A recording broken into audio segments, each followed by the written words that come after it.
ഉറപ്പാട് ശരിയില്ല. Service road ഇങ്ങനെ ആക്കിയിട്ട് വെള്ളം ഫുള്ള് നോർന്നിട്ട് ബാക്കിയുള്ള ഷോപ്പിൻ്റെ ആൾക്ക് ബുദ്ധിമുട്ടായി.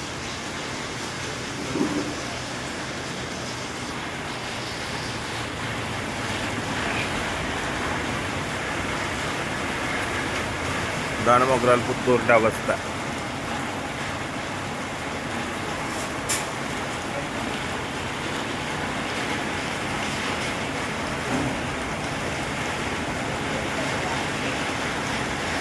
ഈ സൈഡ് പോണ്ടിടാ, ആ സൈഡ് പോ.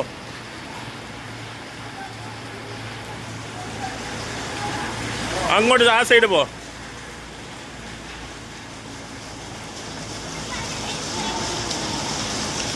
ഈ സൈഡ് വെള്ളം കൂടുതലുണ്ട്, ആ സൈഡ് കുറവ്.